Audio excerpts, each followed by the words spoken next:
아이들이 즐겁게 놀이를 하다가도 갑자기 자동차에 태운 인형이 떨어지기만 해도 소리를 지르거나 짜증을 내는 경우들이 있어요.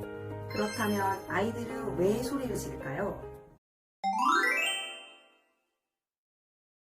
안녕하세요. 해피미 센터의 해피미 선생님입니다. 이번 영상은 아이가 원하는 대로 이루어지지 않을 때 소리를 막 지를 때가 있어요. 이런 당황스러운 순간들에는 어떻게 도와주면 좋을지에 대해서 말씀드리는 시간을 가져보려고 합니다. 아이들이 즐겁게 놀이를 하다가도 갑자기 자동차에 태운 인형이 떨어지기만 해도 소리를 지르거나 짜증을 내는 경우들이 있어요.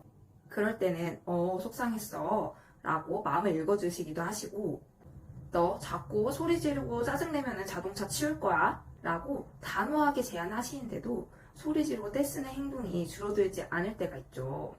그렇다면 아이들은 왜 소리를 지를까요? 아이들은 24개월부터 문장 표현을 하기 시작합니다. 그리고 언어가 발달되면서 인지적인 발달도 함께 이루어져서 자기 중심적인 모습이 많이 나타나기 시작하죠. 또 정서 발달도 함께 이루어지기 시작합니다. 아이들은 감정 표현에 있어서 다양한 방법으로 다양한 감정을 표출하지만 이제 막 감정을 배우기 시작했고 언어 표현에 어려움이 있기 때문에 세부적으로 세세하게 감정을 나타내기에는 힘이 들 수 있습니다.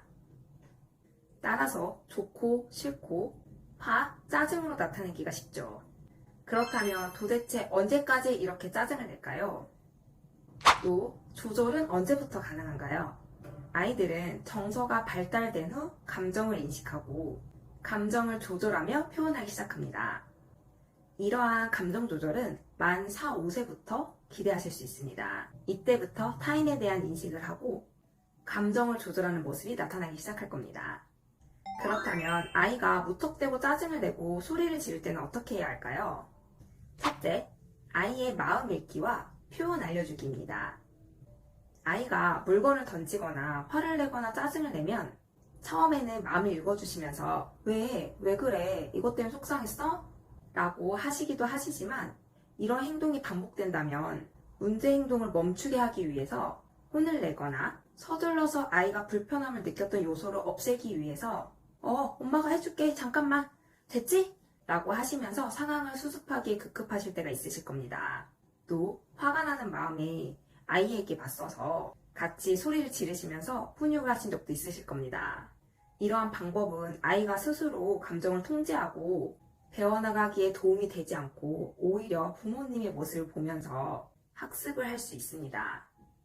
언성을 높여서 훈육을 하시기보다는 감정을 조절하며 차분하게 대처해 주시면 아이는 이러한 부모님의 모습을 보고 조절하는 방법을 배워나갈 수 있습니다. 아직 말로 감정을 표현하기에 서툴러서 또 본인의 상황을 마음대로 말로 표현하기에 어려움이 있어서 먼저 행동으로 나타나는 아이에게 부모님이 아이의 언어 수준에 맞춰서 지금 상황과 감정을 대신 표현해 주세요. 예를 들면 여기에 올리고 싶었는데 자꾸 떨어져서 속상했구나. 또는 이게 잘 안 붙어서 화가 났어. 그럴 수 있어. 엄마도 잘 안 되면 화가 나기도 해. 라고 표현해 주세요. 아이가 아직 언어적으로 표현할 단계가 아니라면 짧게 아이의 수준에 맞춰서 표현을 하시거나 안아주는 등의 몸짓을 통해 아이의 감정을 읽어주세요. 그리고 아이가 속상했을 때, 화가 났을 때 대처할 수 있는 행동을 알려주세요. 여기서 조심하셔야 될 점은 아이가 소리를 지르거나 물건을 던졌을 때 즉각적으로 반응을 보이는 부모님의 행동이 관심으로 느껴질 수 있습니다. 그러면 아이는 부모님의 관심이 필요할 때마다 부정적인 행동을 더 많이 보일 수 있겠죠. 아이가 이유 없이 반복적으로 문제 행동을 보일 때에는 큰 반응을 보이시지 않는 것도 방법입니다. 아이가 진정할 수 있도록 기다려주시면서 관심을 주지 않으시면 스스로 조절하여 문제 행동 멈추는 경우들이 있습니다. 아이가 진정이 된 후 앞에서 말씀드린 팁처럼 마음을 읽어주시면서 상황을 설명해주세요.